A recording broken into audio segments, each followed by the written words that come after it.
Hello বন্ধুরা, আজকে আমি তোমাদের একটা নতুন গল্প বলবো।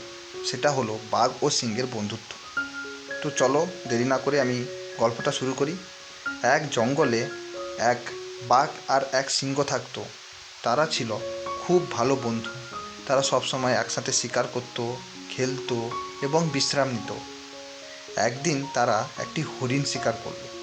তখন বাঘ বলল, আমি বেশি পরিশ্রম করেছি, তাই আমি বেশি ভাগ খাবো। সিংহ বলল, কিন্তু আমরা তো একসাথে শিকার করেছি, তাই ভাগ সমান হওয়া উচিত।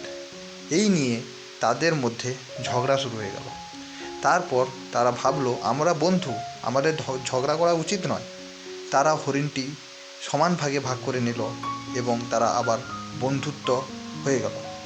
তো এখান থেকে আমরা একটা শিক্ষণীয় নীতি কথা পাই, যেটি হলো বন্ধুত্ব রক্ষা করতে হলে একে অপরের প্রতি সম্মান ও সহযোগিতা করা উচিত। এতে আমাদের বন্ধুত্ব অটুট থাকে। তো এটাই ছিল আমার একটা ছোট্ট গল্প। তো গল্পটি যদি ভালো লেগে থাকে তোমরা অবশ্যই সাবস্ক্রাইব করে নাও, কমেন্ট করো, শেয়ার করো, যাতে আমি পরবর্তী নতুন নতুন ভিডিও তোমাদের কাছে পৌঁছে দিতে পারি। তো ততক্ষণে তোমরা সুস্থ থেকো, ভালো থেকো। দেখা হচ্ছে পরের ভিডিওতে। অনেক অনেক ধন্যবাদ।